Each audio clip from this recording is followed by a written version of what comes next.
Greetings folks, it's Professor Fiore, and in this video we are going to look at the low frequency performance of a common base amplifier, like this. So remember, the base terminal is at ground, the common terminal. Emitter is driven for the input and the output is taken off the collector. This is a non-inverting amplifier.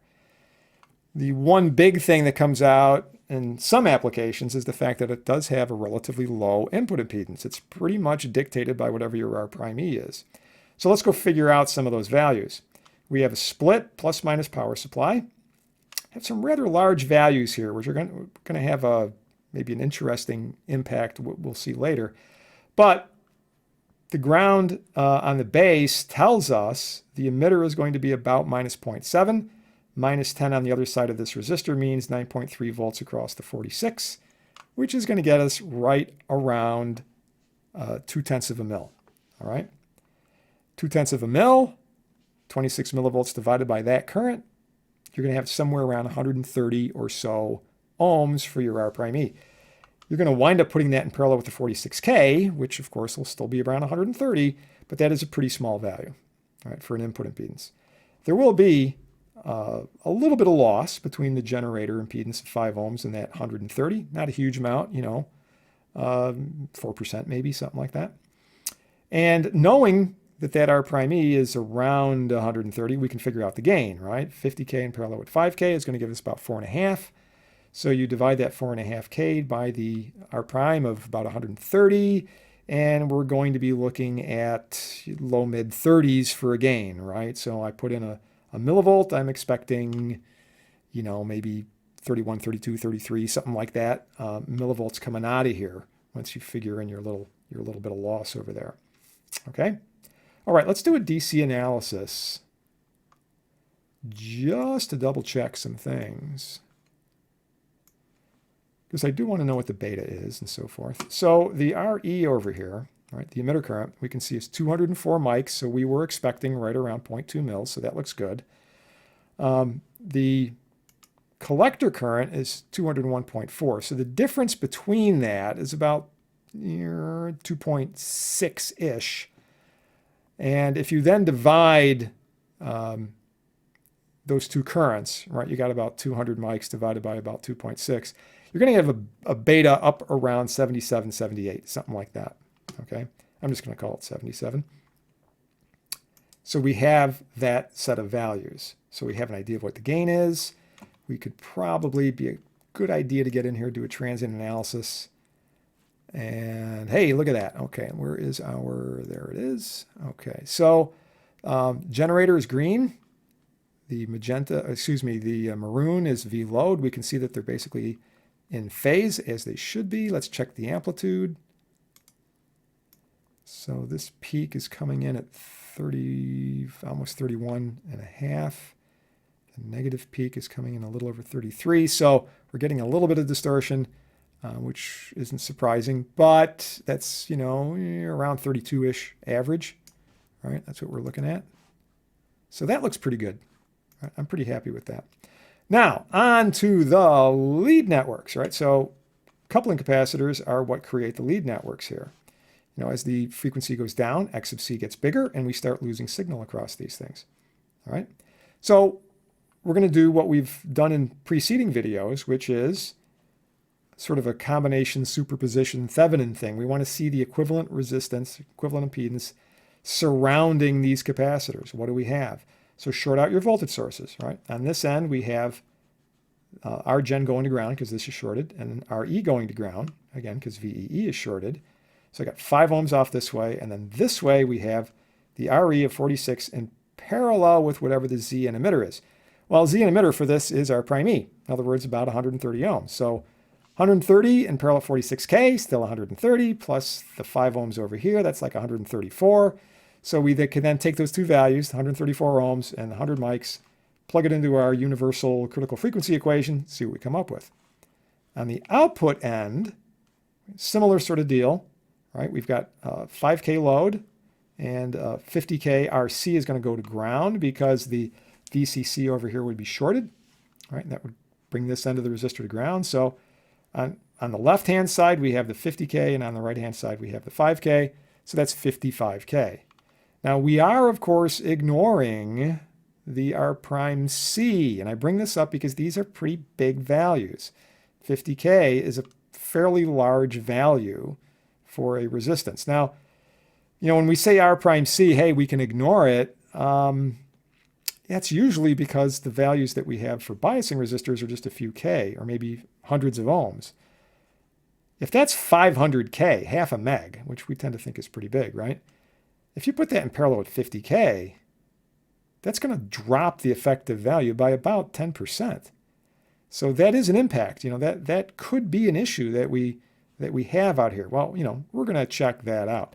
But anyway, let's go look at an equivalent circuit where we've done that, where we've shorted out our supplies and redrawn this.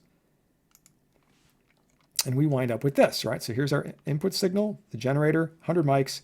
There's the 46K biasing resistor and the R prime E, 129. So the Z in value, right, we just say 46 in parallel at 129. That's 129. Done. On the output end, if I'm trying to find the gain, this would get shorted. 50 in parallel at 5K would give us about 4.5K.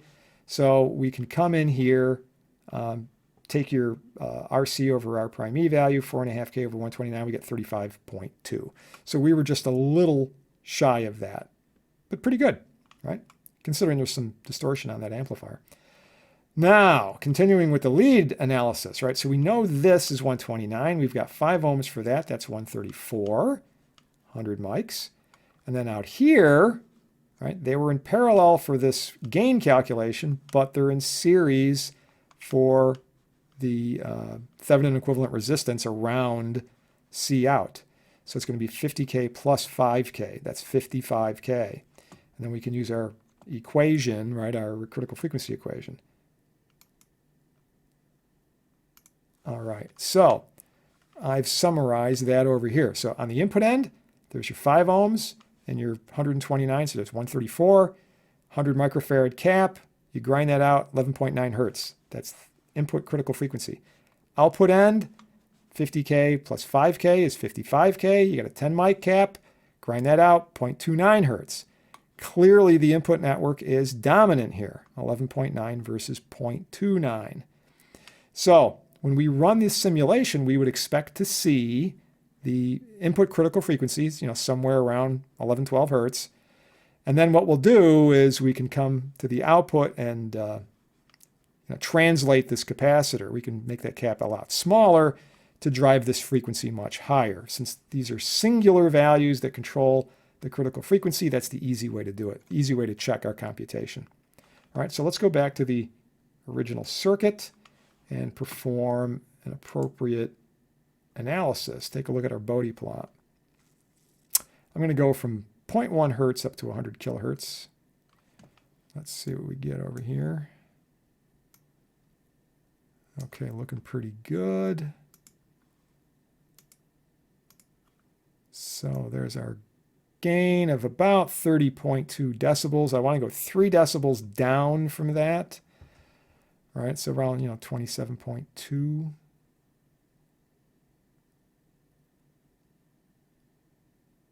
Right around there somewhere. So that's about 11 and a half, right? You might tweak it over there. 11.7, somewhere in that range, okay? That's not too bad. So I'm just going to bring this up here. So I just copied this down so you have a nice thing to copy here. So we've got a calculation of 11.9, and we came up with about 11 and a half or something like that. So it's pretty close, looking pretty good. Now, what about the output? So what we're going to do is I'm going to take this 10 mics and we're going to turn this into 10 nano. Change it by a factor of 1,000. All right, so that's the only thing that's controlling the capacitor end, just that one thing.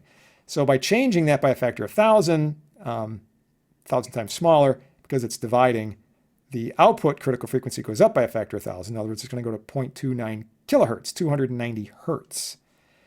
Let's see what happens. All right, that's clearly dominant compared to the 11.9. So let's run that Bode plot again. This is kind of interesting. You can see the double break here, right? So here's that first section, and then here's the second section, you know, that 10, 11, 12 hertz region where the input network is now dominant, or excuse me, is now coming into fold. But the output network is dominant over here, right? So this is the output network, and then this slope is both of them being active. So there we are at our roughly 30.2. So I want to go down 3 decibels, 27.2-ish. 27.2-ish. All right, so we're at 350 hertz, thereabouts. Okay. Hey, translate that back down by a factor of 1,000, and that's 0.29, you know, not 0.29, I'm getting 0.35. That's over 10%. Right, so what happened there? Why? Well, big guess, R prime C. Right? If we had an R prime C of just 500 ohms, that's sitting out here, right? Because your current source basically in the model is sitting right here. Okay, we could actually see it in the equivalent, right? So you've got this extra impedance out here, and let's just say it's 500K. I'm just throwing a number out, right? Well, that 500 would be in parallel with this 50. And that would give us around 45K. So you're going to drop this RC value, right? This, excuse me, I'm pointing to the wrong one. You're going to drop this RC value by about 5K, right? Because not the 50K, you got, like I said, maybe 45K plus the 5. So you knock that down by a factor of 10%. This goes up by a factor of 10%, right? And that's just, you know, throwing out a nice round number, like I said, of 500K for that. So that's very much a possibility. All right. So instead of getting, you know, right on the money, like I said, we were expecting 290 and we got like 350. It could be that an R prime C value over here would negatively impact this. Basically, our model, this is the way to think about it, the model that we're using is not really accurate enough. Okay, our calculation model, our paper calculation model, in this case, because these resistors are pretty big, it's not really fair to say, yeah, I can ignore that internal impedance of the current source. Yeah, probably not. All right. You know, a nice exercise you can do here is to just reset this with smaller values. In other words, make that a 5K, make this a 4.6K. That current's going to go up by, you know, a factor of 10. The gains aren't going to work out the same, obviously, but you can recalculate this easily enough.